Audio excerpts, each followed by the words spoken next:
Roshni Dhar. Welcome to Medical Dialogues, daily dose of health and medical news. Let's look at today's top health news. NMC approves 150 MBBS seats at Virdhunagar Government Medical College. Grants study leave to doctors wishing to pursue DNB course immediately. Expenses incurred in overseas workshops for doctors cannot be dubbed gift relief to pharma firm. Form F needs to be filled by doctors, it is not a clerical job. Molnupiravir likely to be effective against known COVID variants. The National Medical Commission has recently given its nod to the newly established Virdhunagar Government Medical College to admit MBBS seats. The college will start operating soon with an intake capacity of 150 MBBS seats. Virdhunagar Medical College is one of the 7 medical colleges in Tamil Nadu that have been approved to operate from this academic year. Currently, the state has a total number of 52 medical colleges, out of which 26 are run by the government.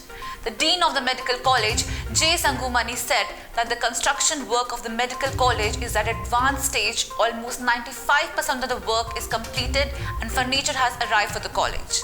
While commenting on the matter, Collector J. Meghanand Reddy said, "It is a matter of pride for the district that we have got additional seats." The Delhi High Court recently directed 2 hospitals to grant their doctors leave who, after clearing NEET PG 2020 examination, have been selected to pursue DNB courses in different hospitals with study leave along with relieving orders without any further delay.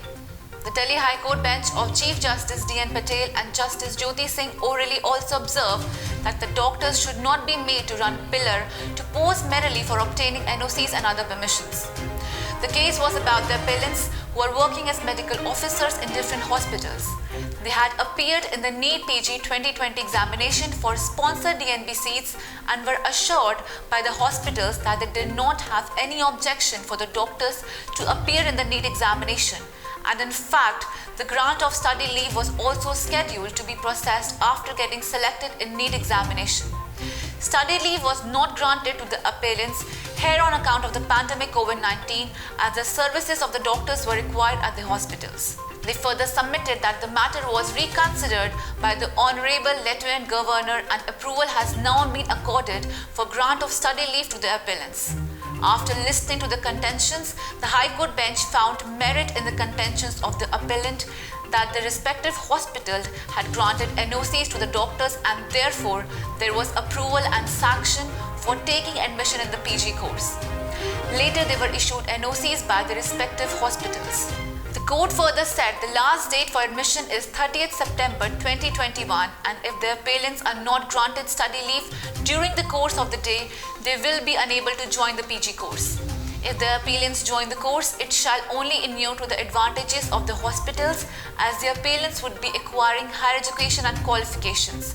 We see no reason why the concerned hospitals should further delay the grant of the study leave to the appellants. Often the subject of tax creditation expenses incurred by a pharma company in providing freebies to doctors continues to be a bone of contention. A major relief to a Mumbai-based distributor of ortho implants, Evolutus India, the Income Tax Appellate Tribunal has allowed an expense of Rs 12.79 lakh incurred towards a workshop for doctors held by it in France as tax reduction. In the instant case, relying on a circular issued in 2012 by the CBDT, an income tax officer disallowed a sum of Rs 12.79 lakh incurred by the pharma firm in 2014, largely towards the workshop attended by the doctors, including their travel and hotel bills. As per the CBDT circular, any expenses incurred by a pharma company providing freebies to doctors in violation of the regulations issued by the NMC will be disallowed in the hands of the company. Significantly, the bench pointed out that it is the medical doctors registered with the MCI who are bound by its code of conduct. The CBD is devastated of its powers to enlarge the scope of the MCI regulation by extending the same to pharmaceutical companies without any enabling provision either under the Income Tax Act or the Indian medical regulations. If it does so, it impinges on the conduct of the pharma companies in carrying out their business.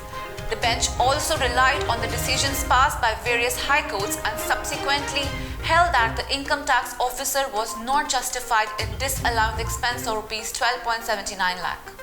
The expense by the pharma company was wholly and exclusively in the normal course of its business and should be allowed as a business deduction. Form F, which is the mandatory record which captures detailed information like the name, address, etc., previous obstetric history related to the pregnant woman undergoing ultrasound scan. Form F was introduced under the PCPNDT Act 1994. Referring to the Supreme Court judgment, which had clarified that filling up Form F is not a clerical job and needs to be filled by a medical practitioner. The Aurangabad bench of Bombay High Court has recently dismissed a plea by a gynecologist booked around a decade ago for incomplete F forms. The authorities, during a surprise visit at the sonography center cum hospital of the doctor, had seized 8 such incomplete F forms, and following that the doctor had been booked and her sonography machine was also seized.